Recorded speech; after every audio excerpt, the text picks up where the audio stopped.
मित्रों, पंच प्राण 5 अदृश्य शक्तियां जो जीवन की डोर को साधती हैं। आपके भीतर 5 अदृश्य नदियां प्रवाहित हो रही हैं। एक जो सांसों में बहती है, प्राण।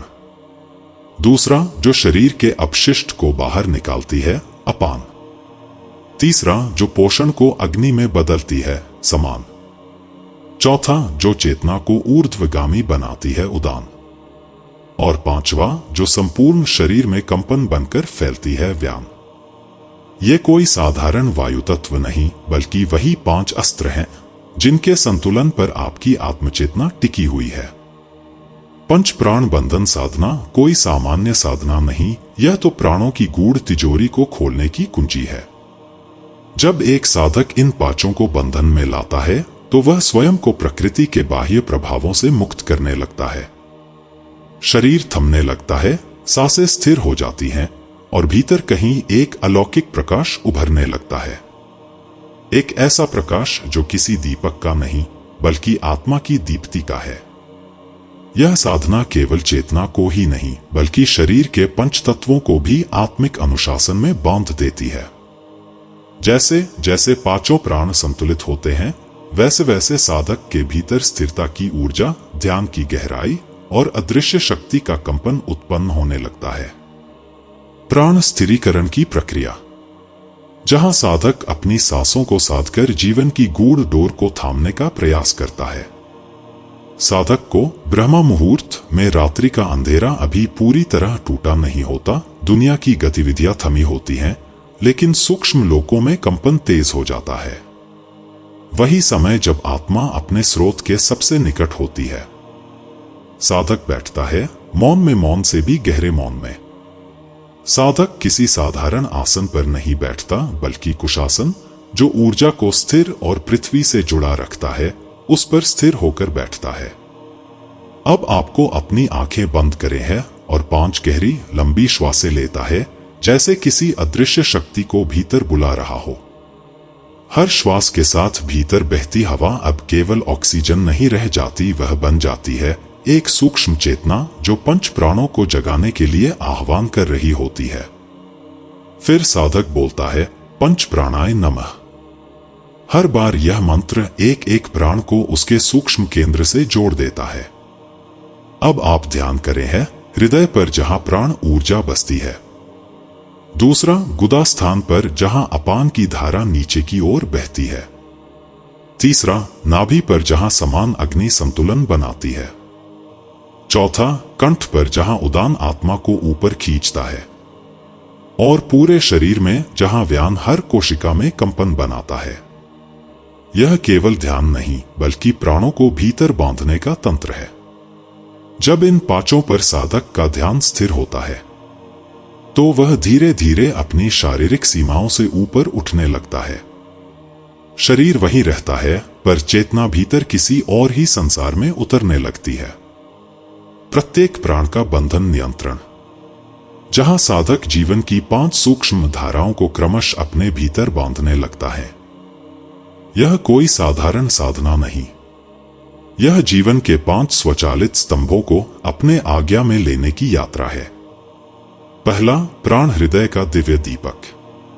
यह वही प्राण है जो श्वास के रूप में भीतर आता है, लेकिन साधक इसे केवल वायु नहीं समझता, वह इसे जगत से आती चेतना की धारा मानता है। इस प्राण को हृदय क्षेत्र में स्थिर करना ऐसा है जैसे भीतर किसी दिव्य ज्वाला को शांत लेकिन सजग कर देना। साधक हृदय पर ध्यान केंद्रित करता है और धीरे धीरे वहां एक नीले प्रकाश की कल्पना करता है। प्राण वहीं ठहरने लगता है, अब वह भागता नहीं, जागता है। दूसरा, अपान नीचे की ओर बहती शक्ति, शरीर की सभी अपशिष्ट शक्तियां, विकार और अधोगामी ऊर्जा अपान में संग्रहित होती हैं। साधक इसे मूलाधार चक्र में बांधता है। उसकी कल्पना में गुदा स्थान के पास एक लाल ऊर्जा सघन होती है, जैसे जमीन के नीचे अग्नि स्थिर हो रही हो। अब अपान नीचे नहीं भागती, बल्कि उसी स्थान पर स्फुलिंग बनकर ठहर जाती है। विशेष बिंदु सांस, जो साधक को भीतर की दुनिया में ले जाती है, जहां श्वास का रुकना जीवन की धड़कन को ब्रह्मा के कंपन से जोड़ देता है। यह साधना केवल कल्पना नहीं है, यह ऊर्जा का अनुशासन है और इस अनुशासन की कुंजी है प्राणायाम। विशेषत कुंभक श्वास को भीतर खींचकर रोक लेना और उसी रुकावट में चेतना का विस्फोट करना। साधक जब श्वास को रोकता है तो बाहर की दुनिया थम जाती है।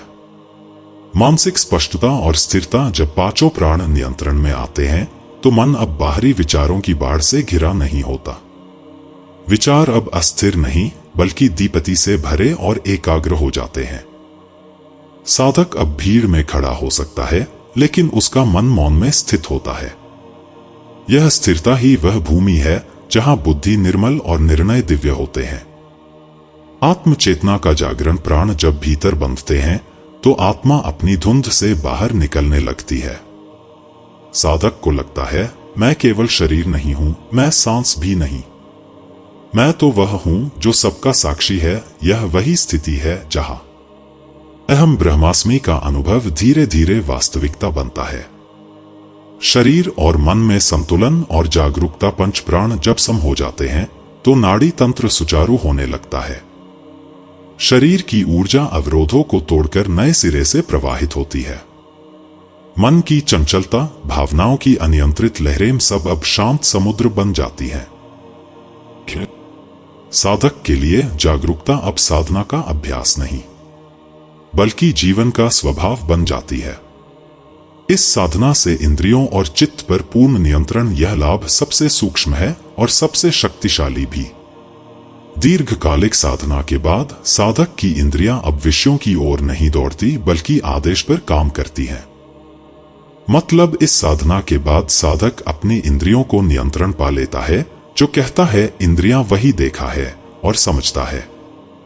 चित्त जो अब तक बाहरी वस्तुओं का दास था अब साधक की चेतना का सेवक बन जाता है।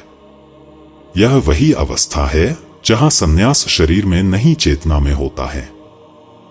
हर साधना का एक बाह्य स्वरूप होता है, मंत्र, आसन, ध्यान और विद्या।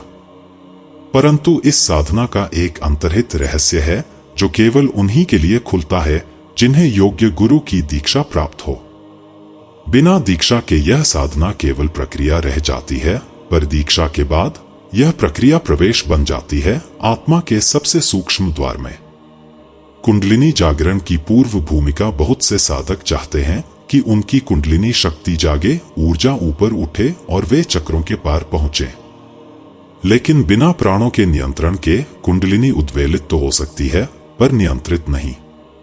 यह साधना वही भूमि तैयार करती है जहां कुंडलिनी एक ज्वाला बनती है लेकिन अनियंत्रित अग्नि नहीं बल्कि दीक्षित ज्योति।